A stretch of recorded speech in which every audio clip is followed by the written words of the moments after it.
নমস্কার বন্ধুরা, আশা করি আপনারা সবাই ভালো আছেন। আমরা সবাই ভালো আছি। তো বন্ধুরা দেখতেই পাচ্ছেন এখানে আজকে নিয়েছি কিন্তু দুটো গোটা পেঁয়াজ বড় বড় সাইজের আর কয়েকটা কাঁচা লঙ্কা। তো এখানে পেঁয়াজগুলোকে কিন্তু একদম পাতলা পাতলা করে কেটে নিয়েছি আর লঙ্কাগুলোকে কুচি কুচি করে কেটে নিয়েছি, দেখতেই পাচ্ছেন। তো লঙ্কাগুলো আপনারা আপনাদের স্বাদ মতো ঝালটা বাড়িয়ে কমিয়ে নিতে পারেন। আর এখানে দেখুন পেঁয়াজগুলো এরকম করে পাতলা করে কেটে নিয়েছি। তো বন্ধুরা যখনই আপনাদের মন চাইবে আপনারা কিন্তু ঘরেই ঝটপট বানিয়ে নিতে পারেন এই মুখরোচক রেসিপিটি। তো দেখুন এখানে আমি দিয়ে দিলাম 1 চামচ পরিমাণ কালো জিরে। তো বন্ধুরা আপনারা বাইরে না গিয়ে বাইরের যে দোকানে সাধারণত আমরা খাই বাসি তেলে সবসময় রান্না হয়, তো আপনারা কিন্তু সেটা বাইরে না করে কিন্তু ঘরেও আপনারা এরকম মুখরোচক খাবার বানিয়ে ঝটপট খেয়ে নিতে পারেন 5 মিনিটের মধ্যেই। তো বন্ধুরা দেখুন এখানে আমি দিয়ে দিচ্ছি এখন বেসন। তো আপনাদের যতটা পেঁয়াজ নেবেন সে আন্দাজ মতোই বেসন নেবেন, মানে পেঁয়াজ আর বেসন মেখে যেন একটা আঠালো একটা ভাব তৈরি হয় এরকম পরিমাণে কিন্তু বেসনটা আপনাদের আন্দাজ মতো দিয়ে দিতে হবে। তো এখানে কিন্তু বেসন আর চালের গুঁড়ো দুটো সম পরিমাণ দিয়ে আমি তৈরি করছি। যদি আপনাদের বেসন থাকে তো আপনারা বেসন দিয়ে করবেন, সাথে একটু চালের গুঁড়ো দেবেন। আর যদি বেসন না থাকে তাহলে কিন্তু আপনারা চালের গুঁড়ো দিয়েও কিন্তু পুরোপুরি করে নিতে পারবেন। তো বন্ধুরা দেখুন এখন এখানে আমি স্বাদ মতো দিয়ে দিলাম লবণ, আর এখানে দিয়ে দিলাম একটু হালকা হাফ চামচের একটু কম পরিমাণে হলুদ গুঁড়ো।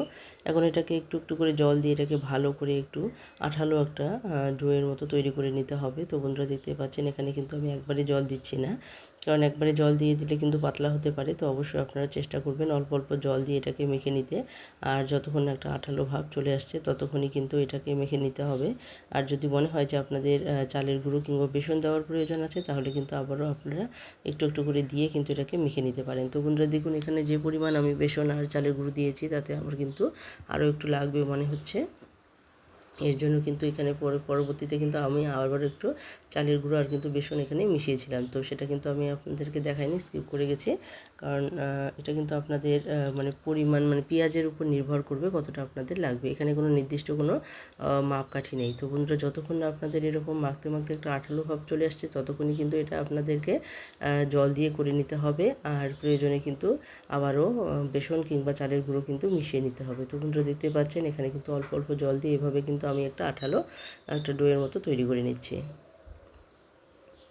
তো এটা খেতে কিন্তু ভীষণই মজাদার হয়েছে। তো এটা কিন্তু আপনারা ডাল দিয়েও করতে পারেন। তো বললাম না ঝটপট বানিয়ে নেওয়ার জন্য, তো ঝটপট তো সাধারণত ডাল থাকে না, ডাল বাটতে হয়, ভিজিয়ে রাখতে হয়, অনেকটাই সময় লাগে। তো আপনারা কিন্তু এরকম করে চালের গুঁড়ো কিংবা বেসন দিয়ে ঝটপট বানিয়ে নিতে পারবেন। তো বন্ধুরা দেখুন এখানে কিন্তু আমি আবারও চালের গুঁড়ো আর বেসন মিশিয়েছিলাম, আর এরপর কিন্তু এরকম একটা আঠালো ভাব চলে এসেছে। তো এখন আমি এটা 10 মিনিটের মতো রেস্টে রেখে দেবো। যদি আপনাদের হাতে সময় থাকে তাহলে রাখবেন, আর যদি সময় না থাকে তাহলে কিন্তু ঝটপট বানিয়ে নিলেও কোনো অসুবিধা নেই।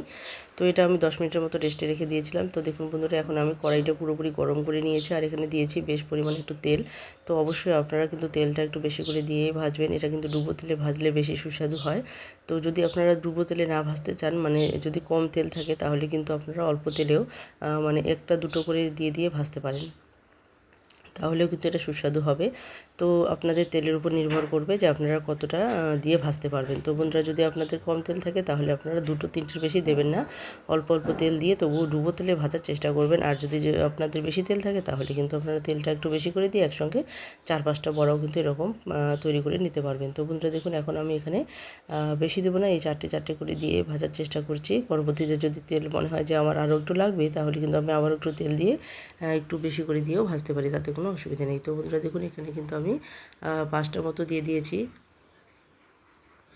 এরপর আমি আবারও দুটো দিয়েছি, যেহেতু একটু উল্টে পাল্টে দেওয়ার পর কিন্তু অনেকটাই জায়গা হয়ে গেছে, কারণ বড়াটা যখন একটু হয়ে যায় তখন কিন্তু একটার সঙ্গে একটা লেগে যায় না। তো অবশ্যই আপনারা চেষ্টা করবেন এভাবে কিন্তু একটু একটা উল্টে পাল্টে দেওয়ার পরে কিন্তু আর দুটো একটা দিতে, তাহলে কিন্তু দেখবেন একটার সঙ্গে একটা গায়ে লেগে যাবে না আর খুব সুন্দরভাবে পকোড়াগুলো ভাজা হয়ে যাবে।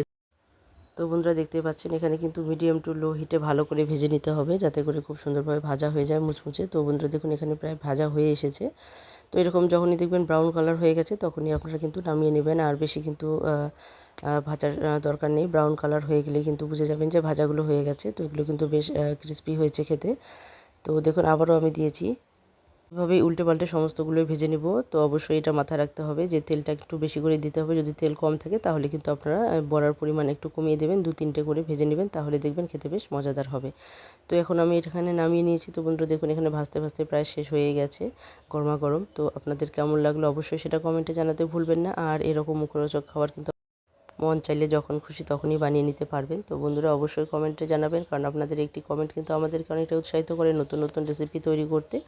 তো বন্ধুরা যারা নতুন দেখছেন তারা অবশ্যই বন্ধু হয়ে পাশে থাকবেন, আর পুরনো যারা নতুন মানে শুরু থেকে শেষ অবধি সঙ্গে আছেন, পুরনো এবং নতুন সবাইকে অসংখ্য অসংখ্য ধন্যবাদ এবং সবার প্রতি রইল অনেক অনেক ভালোবাসা। তো বন্ধুরা এইভাবেই সমস্ত পকোড়াগুলো ভেজে নেওয়া হয়েছে আর গরমা গরম খাওয়া হয়ে গেছে। তো বন্ধুরা দেখুন কতটা লোভনীয় হয়েছে দেখতে, এটা দেখতে যেরকম লোভনীয় খেতেও কিন্তু ভীষণই সুস্বাদু। তো বন্ধুরা এটা কেমন লাগলো অবশ্যই কমেন্টে জানাবেন। তো বন্ধুরা আজকে এখানে শেষ করে দিচ্ছি, আবারও চলে আসবো নতুন কোনো রেসিপি নিয়ে। ততক্ষণে সবাই ভালো থাকবেন, সুস্থ থাকবেন, টাটা।